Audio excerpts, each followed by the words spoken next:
afternoon. I'm Perry Walton. I'm the lead peer advocate for Grand Boulevard Prevention Services, and our our mission is to prevent the underage drinking and drugging amongst our community. And our guest today will be Bomani Opadeli. How you doing? Hey, how's it going, Perry? It's good. All right, yeah. Good. Yeah, how's things going, man?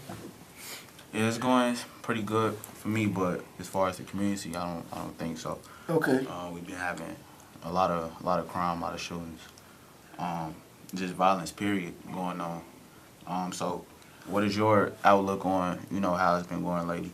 Well, I got to tell you, Perry, I kind of agree with you.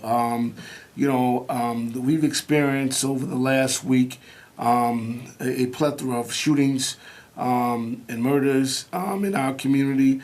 And it's just not even germane to the African American community. It's spreading downtown. Right. However, the victims are African American and the perpetrators are African American. So even though it's not geographically confined anymore, it's spreading out. Listen, I contend, Perry, that unemployment and violence go hand in hand. Right. The fact that there's a lack of jobs, the fact of lack of unemployment, the high numbers of unemployment, I should say, among youth and teens, which I want to get to you today because I think you are participating in one of those city summer programs. But that's one of the issues that certainly is an issue in my opinion. Yeah, it definitely is. Right now we have a caller. Carly on air. Yes. Good evening, gentlemen. Good evening. I call this show all the time because, first of all, it's a great show. But Thank second you. of all, because you guys tell the way you feel and the truth, the way you feel. A couple of weeks ago, this guy, Bill Mayer, was on TV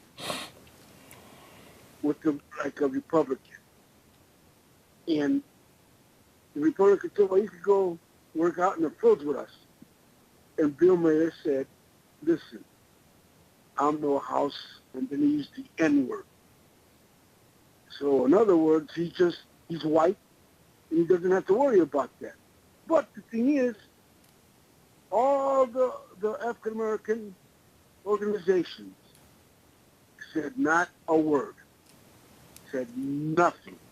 If there had been a white guy or a Republican that said the same thing, guess what happened to him? Yeah, well, I disagree with you that no one said a word. I know the show that you talk about. You're talking about Politically Correct with Bill Maher. How many? 1/10 of all the organizations? That's some? Oh, come on. If there had been a white guy, 110%. Well, Oh, you know what? You guys disappoint me. Bye. Oh, well, I'm sorry that you're disappointed, but I would just say this.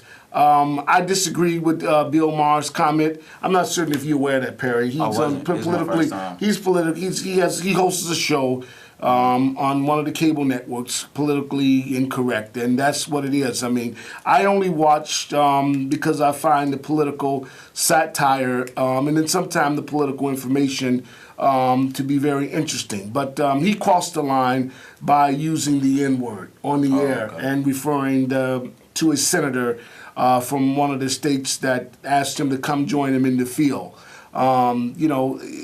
Listen, let me just say this to you. Bill Maher crossed the line, but I will say I know it's hard because Bill Maher has been one of those white folk liberals who have actually tried to empower the African American community socially, economically, and politically. Now, that doesn't excuse his behavior and what he said. It was wrong. He crossed the line. He apologized, and I accept it. I think it would be different from someone who has no track record of doing anything in the black community using that word. But hell, we use it every day to describe each other. Listen to some of the rap music that happens in our community that's played, and so none of that negates the fact that it was wrong. We shouldn't use it. Hell, I use it sometimes, and I shouldn't. Trust me, I'm trying to learn to stop using it. Right. The N-word. And like you said, it's not even just us as a race. It's other races. Yeah. that use it, on a day-to-day basis, just as we do. But like you said, that don't make it okay. This is my first time hearing about it. But as of right now, we have a caller. Caller, you on the air? Hey guys, how you doing? How's it going? Great. I always notice something what Ray always say. It's not life ain't all about political and racial. We need to get up out for that. We don't. If we stay with that, we won't never go to the next step. I want to propose a question to y'all guys. My wife and I, we was just discussing this earlier today. You're driving through the city. You see a man jumping on a woman. Can I ask y'all guys first, what do you do? And I'm going to respond and give you what I do. All right. Well, so I'll let you go first, Perry. You go. You in the driver's seat. Cool. If I was to see that, a lot of times, a lot of people like to say that, it's not my business, or I'm gonna stay out of it, whatever the case may be. It's just wrong for a male to just physically do anything to a woman that's just like a male or something. So me, personally, I don't think I would probably jump out. I know it's wrong, but it's not my business. And then especially nowadays, you're not sure what the case may be, what's going on. And a lot of times nowadays, there's a lot of tactics going on to get people to. I don't know. It's a lot of tactics being used to get people. It's kind of like bait. They use different bait tactics to. Well, I would say this. I would always intervene, and it's highly inappropriate for any male to use physical, to beat a woman, to jump on a woman, public or non. I think we are the stronger vessel as men, and so I've intervened. And I got to tell you this, caller. I've intervened in some. Hold on, I just want to give you what my wife and I, we was arguing. See, me, I am going to get out and say something, but I try to talk it down before I get out, because she always say, well, he might have a gun. I'm a licensed gun owner. I carry my piece with me everywhere. Listen, the thing is, I have a sister. I have a mother. I have a lot of female in my family, and I would defend any female. Sometimes you could talk the person out. My wife said, well, call the police first. It would take the police so long. You know how much damage could be done between the time of the police get there until there. So sometimes we have to say something. We must say something. Just like I think all women should always tell men, pull your pants up, baby, you look good. Pull your pants up, you're going to look better. That helps out a lot. Sometimes we do have to intervene. And my man, you did it right, because I'm going to do the same thing. Young guy, I understand, man. You live in this society where another young man talked to another young man, their head could be a thing, you're going to a funeral. So again, we live in a crazy world, but yet and still, you got to think about your family, your mother, your sister, your grandmother, your aunt, your granddaughter one day. How about your daughters? I mean, I'm a father's. And thanks for taking the call. Thank you. And listen, let me just add this, Perry. I am a father, so but I will say this, call, and that was what I was trying to convey to you. Listen, the 2 times, Perry, that I've intervened in a situation, after I stopped the guy from jumping on a woman and held the guy. One time the woman tried to attack me, said that I should have mind my own business while this guy is slapping her all around, choking her. And the other time that I did it, the young girl, starts crying and call the police, and the police show up, and she says that I was attacking him. And thank God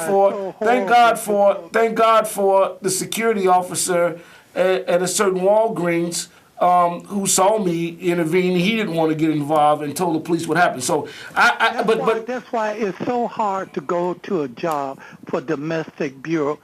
the violence, because one thing for sure, when you get there, you got to watch out for the woman, because sometimes they will attack you. But yet and still, we got to do the right thing. Well, it's happened. And every time I see it, let me just say this to you. Every time I see a caller, I will intervene to the best of my ability. And I'm proud of you for that. Let Yeah. me get out there, because I know it's other people trying to call you. But I'm proud of you. That's what you're supposed to do.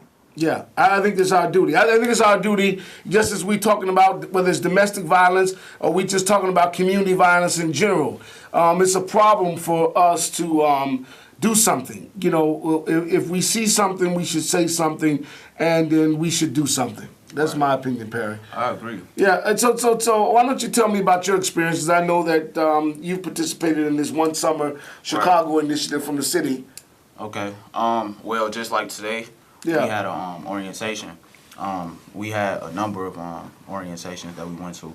Probably this will make 4 total, just to get everything straight. But from my understanding, from going to City Hall, probably a month back, they want to employ 31,000. Now I'm hearing only 23,000 are being employed. Is there a reason why is that? I'm not sure, but I know based off where I was at, the setting that I was at, a lot of people didn't show up. It was 300 slots at that one site, and probably about half. Maybe 150? Yeah. I'm not sure what the cause might be, the case might be, but I feel as though we need to take these opportunities because, the mayor will look at these numbers and, it'll steady cut down every time, being that we not fulfilling these slots. So it was my understanding they wanted to employ 31,000 or so, and then they had kids on the waiting list waiting to get employed. And you telling me that you were in the orientation today, and you're supposed to have 300 people there? 300, probably 100 showed up. 100. Wow. Okay, that's troublesome, especially if we're talking about barriers to dealing with violence in the community, or not barriers, but solutions to dealing with violence in the community is employment. Perhaps they didn't get the call. I'm just gonna say perhaps they didn't get the call or the email. Yeah, telling them to show up for the orientation. I'm just assuming. I'm not making excuses because I, wasn't necessarily at the agency, but perhaps I'm thinking that's. To be honest, I didn't get an email. I heard from people that actually are connected with those sites, but as of right now, we have another caller. Okay. You on the air? Yes, this is Ray again. I just want to apologize to you guys for losing my temper, because you always have a good show, but the one thing that really got me is that what has Bill Mayer done for the African American except donate $1 million to the re-election of President Obama? That's his money. I don't care. He's done nothing else for the African American people, just like he's done nothing else for Hispanic people. So to sit there and say he's helping the minorities, that's not true. Well, Ray. Thanks again, and I apologize. No, well, wait. I mean, now listen, Ray. You can't have your own set of facts now. You're correct about his support of President Obama, which that's neither here nor there. But I will say this: he's supported social causes in Los Angeles to help ex-offenders there. I think you need to go and look into his background. Now, I'm not saying that makes him a saint. And I'm not excusing his behavior, but past donating political money, which was his own money, to the first black president, he's also taken up some social causes. I think he's donated money to the NAACP. I mean, I don't want to come on, Ray, and become an apologist for Bill Maher. Yeah, that's not what this is about. What I'm saying to you is that in the spirit from which he did it. Number one, he did it jokingly and he crossed the line. That's what it was. It was a joke to a right-wing, conservative senator who said you should come out in the field with us, and even when he said get in the field, he was talking about organizing. So as a community organizer, I understand when somebody tells me, hey, let's go in the field. And get in the field. And by the way, I'm in the field every day. There's a battlefield going on in the black community every day as we look at the level of violence, the poverty, the educational deprivation. So there are battlefields every day. But again, that does not excuse Bill Maher's behavior. It was wrong for him to use the term. He doesn't have license to do it just because he's dated a black woman, just several black women, by the way, just because he's donated $1 million to President Obama and he supports the NAACP and some other social justice causes that benefit African Americans. He doesn't have a right to use that word openly and just willy-nilly, in a sense. That's what That's why I keep calling back. Thanks for the explanation, but well, all right. I mean, and by the way, Ice Cube took him to task. I mean, he really took him to task. And you can go on YouTube and you can see Ice Cube and Bill Maher. He took him to task for using the word. So there it is. But anyhow, Perry,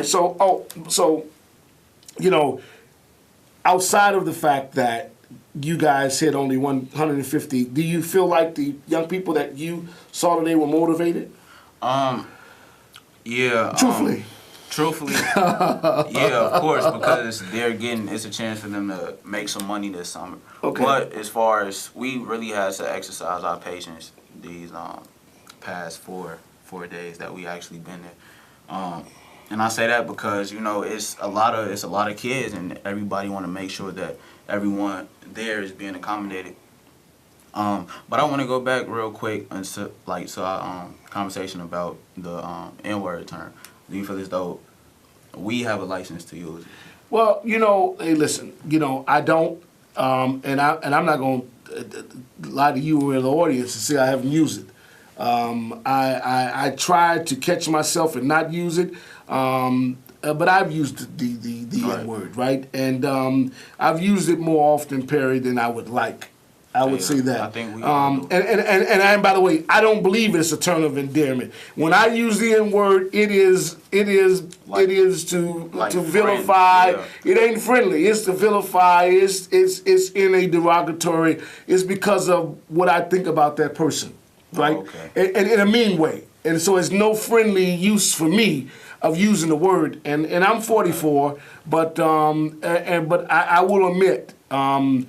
I don't use it like openly. It may be in a private conversation when I'm talking to other black folks and they bring up a name of a person. I may use the N-word or talk about that guy who stabbed his mama and his daddy over on the west side, and was out there hollering and screaming, talking about my mama, my daddy all over the cameras last weekend. And that N Right. is the one who cut his mama and daddy up. Right. So, And I asked you that because it's different, from our perspective as youth. Like, it's not, like, we don't use it in a derogatory way. Okay. Or a mean way. It's more like, a friendly way, like, my end. Like, right, yeah. So I've learned from young people, you guys, instead of the ER, y'all put an A on the end. So Right. the A is supposed to be friendly. But I just think so. Here's the deal. The word is dehumanizing. The word was used to dehumanize and to disparage black people, and it shouldn't be used, right? Right. And even I'm wrong for using it myself, and I have to apologize. Sometimes I catch myself, I go overboard. But, you get angry, about what you see in our community every day. And some things you can blame it on conditions, and then some things you can't. I'm going to keep going back to this joker, over on the west side. He to stab your mother and your father to death. I mean, come on, man. I mean, in this other joker, they killed a 14-year-old girl, because he in some domestic relationship with her mother and beat her to death with a hammer. Or, you just take a cat that just goes, jumps out of car, shoot into an open field of kids playing on the last day of school celebration. We got some real challenges in the community, Perry. Yeah. Most definitely. Yeah. We have another caller. Yeah. You on the air? I hope I can make some clarification about the N-word. No one no one should use it, because a lot of times it depends on the interpretation, depends on the intent. No one should use it if it could be taken out of context, whatever. Just don't use the word, because if you've been in a situation where you had some white folks standing outside your house with some burning torches and call you the N-word, or you have had some relative been lynched and that's the last word they heard, I don't care how you want to flip it, how you want to turn it up, or try to switch it around. No one should use. I don't care how. Why not? Don't use the word. It's just that freaking simple. If it's left up to interpretation, that's a word that should be just should die and bury it and get it over with. Just like there's some other words that should not be used. The B word as well, because you wonder why when you call a woman the B word.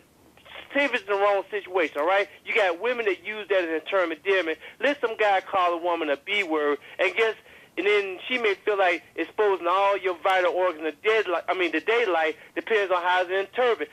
Don't use certain words. It's just that simple. Don't tell me you want to try to flip it around some other type of way. Just don't use the word. Agreed. Agreed. Okay, you got me. And with that, I want to make another comment. With women in the B word, just like how most of our people, well, youth, I'm speaking for the youth, we use the N word as in friend. Same thing with females that's youth, use the B word as friend. That'd be like my B. Yeah, I hear you. Yeah, but I don't have no ends of terms of endearment. I mean, this ain't training day. I'm not Denzel, and I just say, man, if I use it, it ain't in a friendly way. But right. I hear you, caller. I agree with you, and I'm working on me, man. To thy own self be true. You got to face your own problems. I agree. I'm trying to get out of using the word myself. Yeah. But anyhow, let's talk about a couple of events we got coming up, Perry. This week. We have a Well, first off, let's start by saying that we have a movie in the park coming up. Oh, Sunday. If you're listening to my voice, Sunday, Robert Taylor Park, 48th and State. Robert Taylor Park, they're going to be showing the movie Creed. We're going to be working, the Grand Boulevard Prevention Coalition and GBC will be working in conjunction with the Robert Taylor Park Advisory Council. They will be showing the movie Creed, and we will be out there distributing some water and popcorn to all the folks who come out. 48th and State, at 8 p.m., the movie Creed will be shown in the park. And then we have this other event, a community take back on 35th and Prairie on June 29th. That's Thursday the 29th from 3 to 7 p.m. on the corner of 35th and Prairie. We'll be giving out some mental and physical food, but also some social food, some food for your mind and for thought. Maybe some leads for employment. Hope some folks will show up. But those are some of the events that we're going to be doing next week and this Sunday. Wonderful. Yep. So that's the end of our show. Yep. Do you have any closing statements? Hey, man, I just want people to get involved. We all can give back because we all can serve. And, I just implore everybody to get involved in your community. Stop sitting on the sideline complaining. Find 2 or 3 people who think like you, who want to foster some change in the community. You guys link up, join forces, and be the change. You said it. All right. See you next week. Yep.